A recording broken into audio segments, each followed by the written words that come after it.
Do katedry nie wszedłem, ponieważ odbywa się tam teraz nabożeństwo. Więc za jakąś godzinkę może uda się jeszcze raz. Zobaczymy.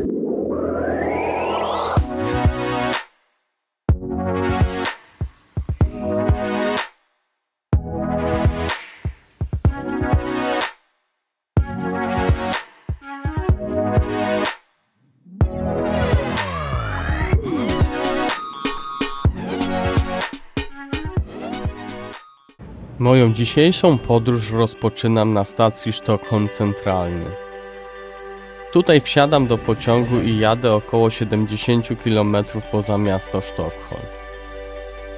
Trasa trwa około 40 minut, a za oknami podziwiam piękne widoki na szwedzkie lasy i wsie. Podróż mija całkiem szybko. Nästa Uppsala, slutstation. I właśnie dojechałem do stacji mojego przeznaczenia, czyli dzisiaj zwiedzamy Uppsalę. Zapraszam.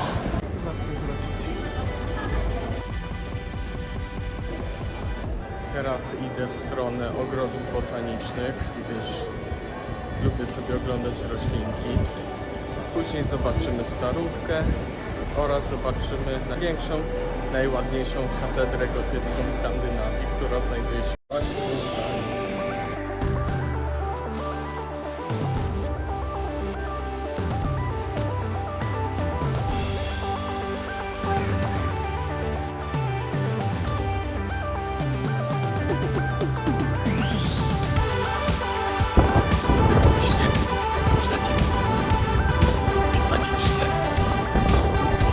Zobaczymy jak to jest. A dokładnie głównym celem mojej wizyty jest ogród tropikalny. Cena wejścia do ogrodu wynosi 60 koron.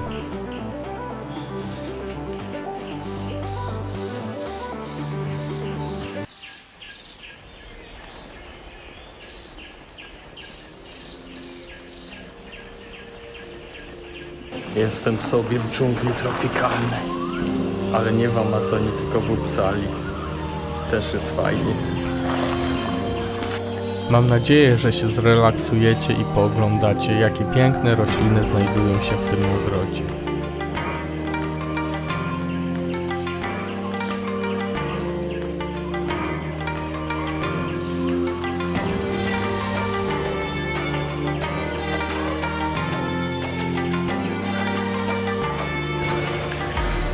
Ślicznie tutaj jest.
Także idę teraz na zamek.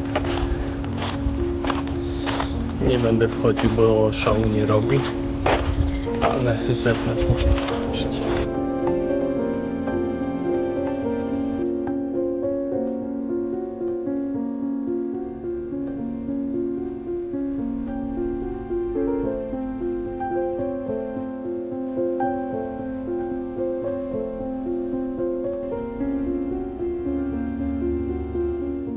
Znajduje się zamek w Uppsali, który był jednym z większych za czasów, gdy było mocarstwem w Europie. Zamek jest duży, z wyglądu niezbyt urokliwy, a obecnie znajduje się w nim Muzeum Sztuki.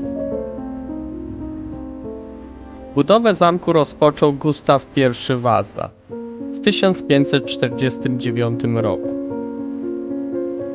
Na początku zamek był w stylu renesansowym. Został częściowo przebudowany w styl klasyczno-francuski po pożarze w 1702 roku. Obecny wygląd zamku pochodzi z XVIII wieku, kiedy to przeprowadzono prace renowacyjne.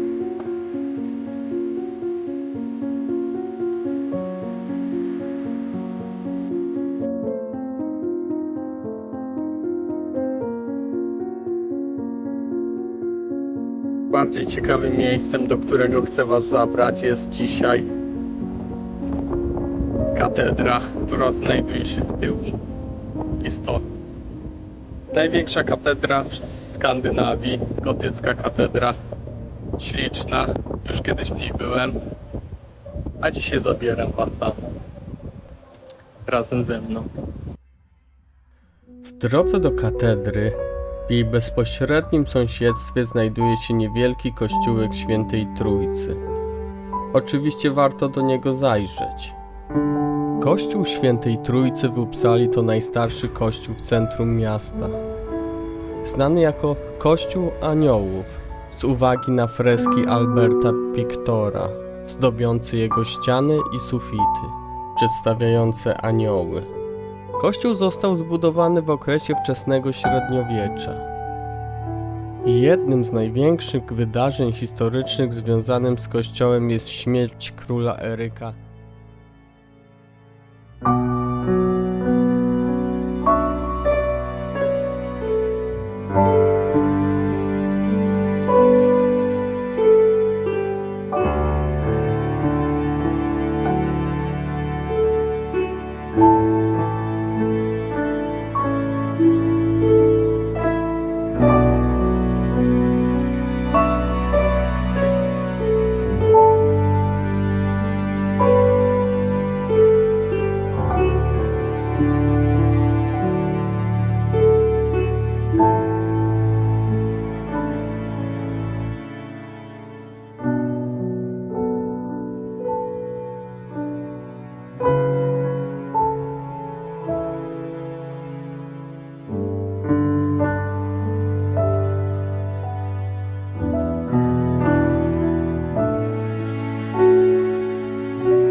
Kościółek malutki, uroczy, stary, zabytkowy.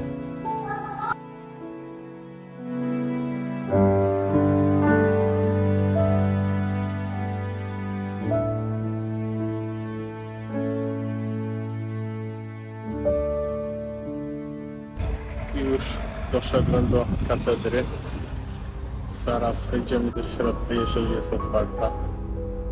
Katedra jest olbrzymia, śliczna. Zobaczymy, co się dzieje w środku.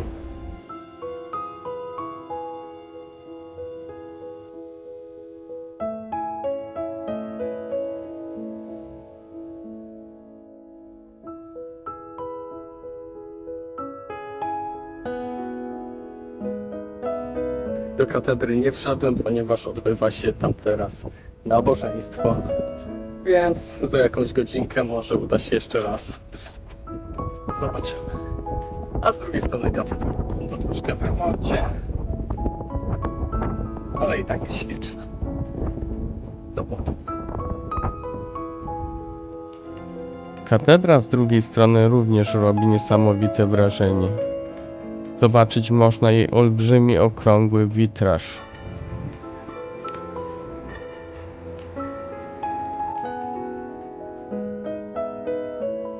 Ponieważ w katedrze odbywa się nabożeństwo i nie chcę tam przeszkadzać, w międzyczasie udam się pospacerować uliczkami Uppsali.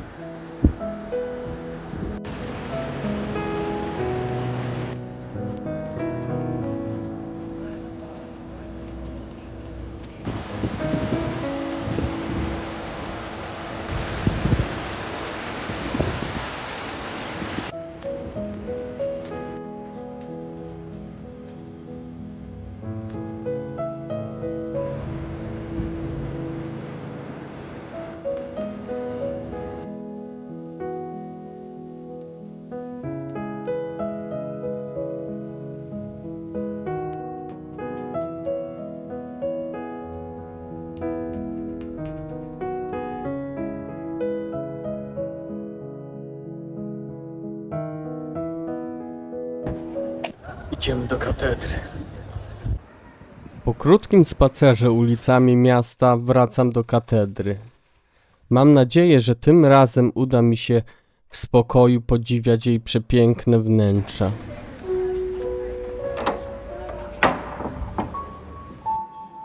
Od samego wejścia katedra zadziwia swoją ogromną przestrzenią i wysokością nawy głównej.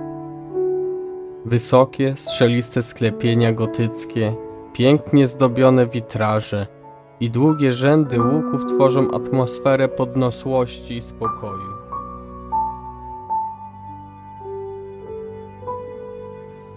Idąc wzdłuż naw bocznych można podziwiać liczne kaplice. Każda z nich pełna historycznych artefaktów i dzieł sztuki.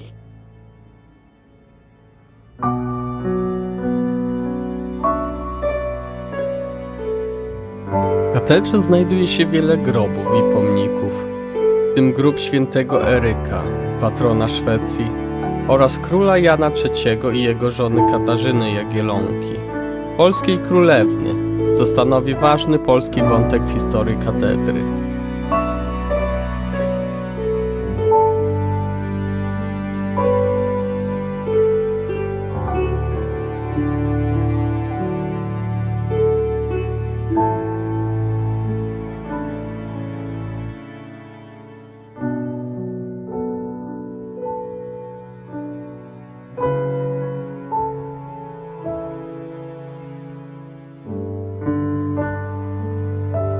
A teraz udaję się do kaplicy Najświętszej Marii Panny, zwanej też kaplicą Wazów.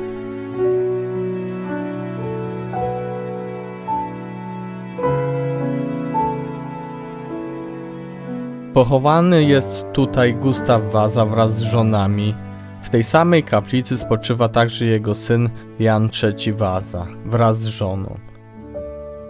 Ta średniowieczna kaplica zdobiona jest przez malowidła ścienne z lat 30. XIX wieku, opowiadająca historię życia Gustawa Wasy.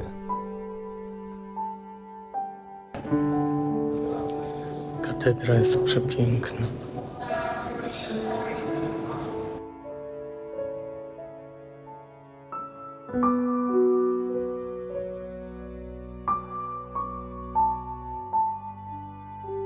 Kolejnym miejscem jest kaplica z relikwiami świętego Eryka. O Eryku mówi się święty, choć jednak nigdy nie został kanonizowany przez papieża. Malowidła ścienne w prezbiterium wysokim przedstawiają życie Jezusa, apostołów oraz innych znanych w historii chrześcijaństwa postaci. Katedra robi niesamowite wrażenie. Oczywiście ma dwa polskie wątki, a mianowicie są tu dwa skradzione dzwony oraz grób Królewna Polska. Gdzieś tu jest, nie mogę go znaleźć, ale chyba tu. Katarzyna Jagiellonka była córką króla Polski Zygmunta I Starego i królowej Bony Sforzy. Jej życie i działalność miała znaczny wpływ na historię Szwecji, zwłaszcza przez małżeństwo z Janem III Wasą. Para została uwięziona przez króla Szwecji Eryka XIV z powodów politycznych, intryg i konfliktów dynastycznych. Katarzyna spędziła w niewoli 4 lata w zamku Gripsholm. Tam urodziła przyszłego władcę Polski Zygmunta Wazę.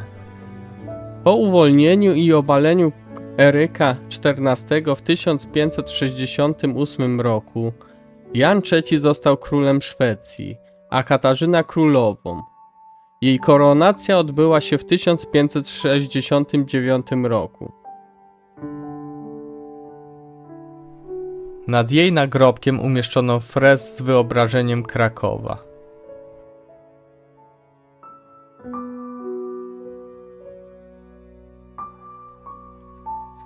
Witraże nad 3 bramami katedry nawiązują do tajemnicy Trójcy Świętej.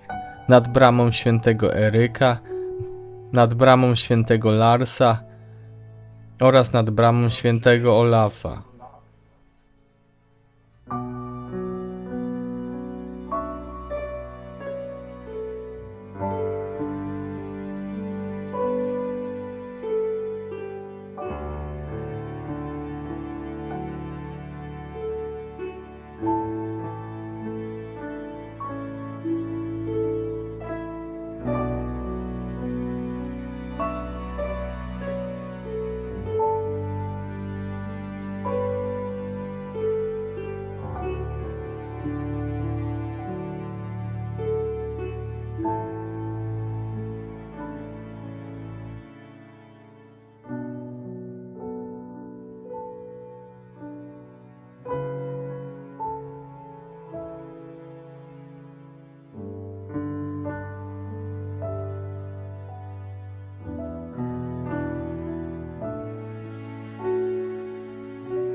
A tutaj widzimy piękną barokową ambonę, która była konserwowana w 1710 roku.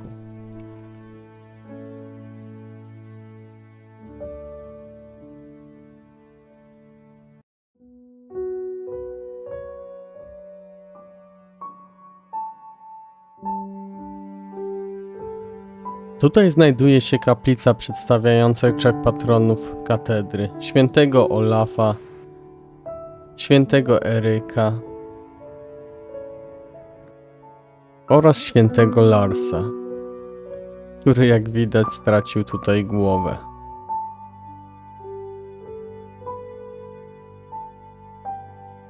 Ostatnie spojrzenie na katedrę.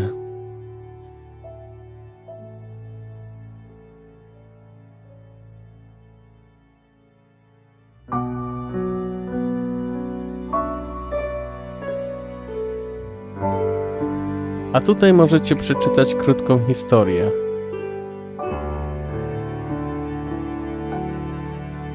Oraz historię, jak zmieniał się wygląd katedry w poszczególnych latach.